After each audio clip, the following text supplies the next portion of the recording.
Bill Clinton, who is a very good friend of Epstein, he was on the plane about 27 or 28 times. So you have to ask, did Bill Clinton go to the island?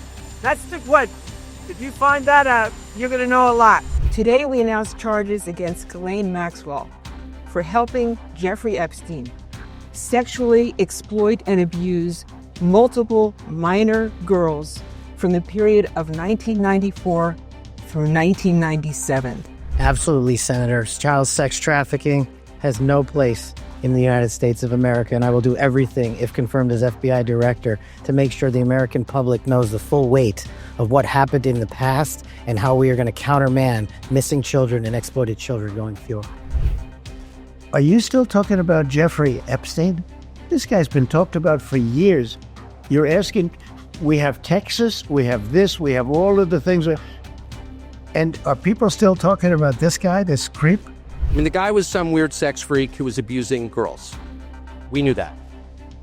But the fact that the U.S. government, the one that I voted for, refused to take my question seriously and instead said, case closed, shut up, conspiracy theorist, was too much for me. I don't understand about how it's been handled. I don't understand it. Why they would be so interested. He's dead for a long time. He was never a big factor in terms of life. I don't understand what the interest or what the fascination is. I really don't. Burning MAGA hats. Furious tweets. Demands for resignations. The Epstein story was part of the past. He died in 2019. But it has now detonated like a bomb in the MAGA universe.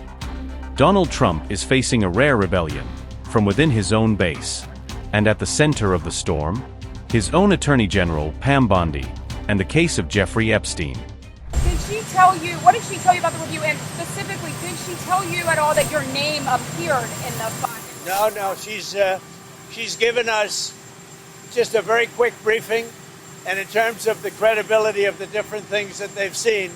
And I would say that, these files were made up by Comey, they were made up by Obama, they were made up by the Biden information, we went through years of that with the Russia hoax, with all of the different things that we had to go through. We've gone through years of it. But she's handled it very well, and it's going to be up to her. Whatever she thinks is credible, she should release, yeah. But this didn't cool down things for Trump's Attorney General Pam Bondi, who is now at the center of Epstein's storm. Angry MAGA faithfuls are now calling for Bondi's resignation after the Department of Justice's announcement on Epstein's client list. Nothing about Epstein. I'm not going to talk about Epstein. Are you confident you're going to still be here to execute this? Because there's so many people calling for change at the Department of Justice. I'm going to be here for as long as the president wants me here, and I believe he's made that crystal clear. It's Would you respond to the MAGA base that has expressed a lot of frustration about it? We're going to fight to keep America safe again, and we're fighting together as a team. Critics inside the MAGA world are calling this a betrayal.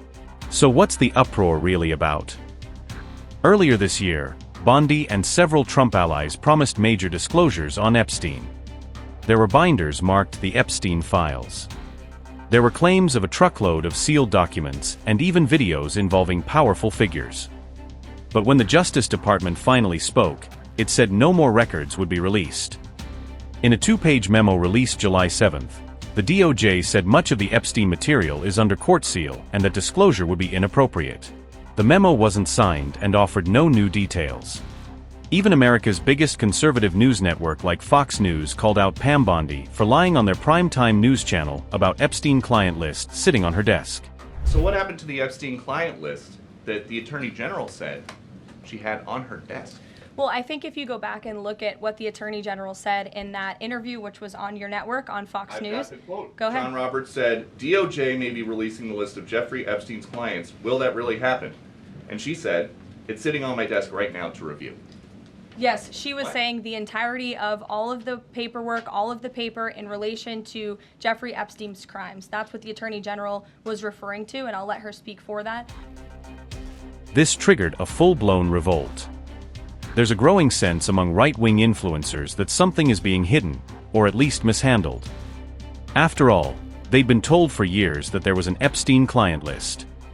Trump, for his part, has added fuel to fire by calling it unbelievable obsession.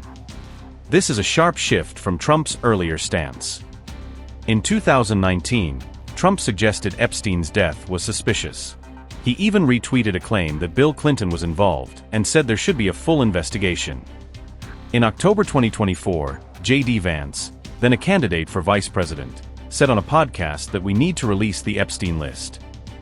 Trump's director of the FBI, Kash Patel, told Glenn Beck, a right-wing radio host, that the FBI had Epstein's black book and that it was under direct control of the director of the FBI.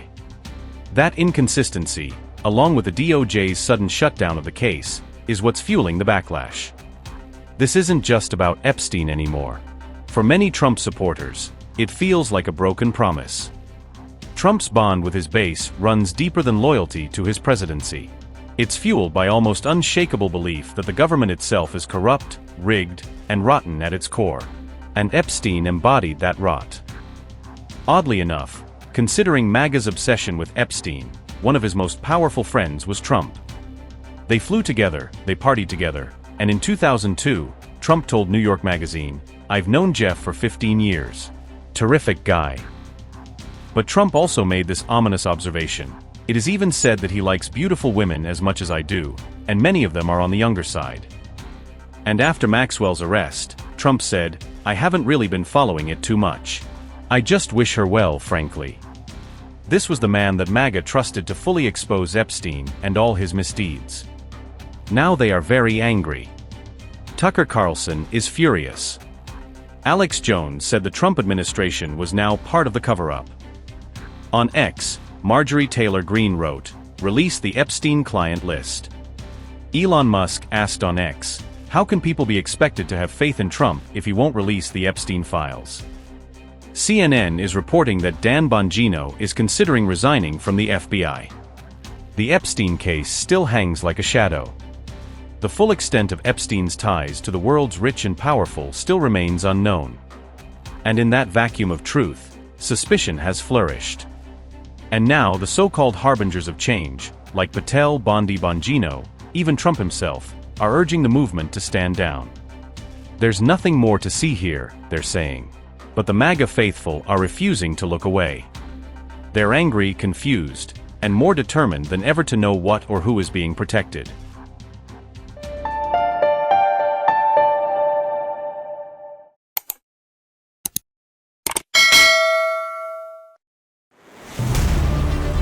In a world where business never stops, Mint keeps you ahead, any screen, anytime, from studios to the ground.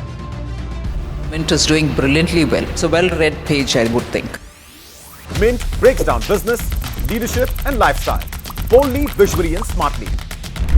From boardrooms to markets, from personal wealth to industry trends, we bring you the insights that matter. What fuels India's biggest CEOs? Ride along and find out. Want to invest like the pros? Learn from India's top market experts. Your money, your future. We make finance simple. Step inside breathtaking homes and the creative minds behind them. India's real estate scene decoded. No jargon, no fluff. Some chase success, others create it. Meet the ones who made the impossible possible. We don't just talk business, we show it. And the world's watching.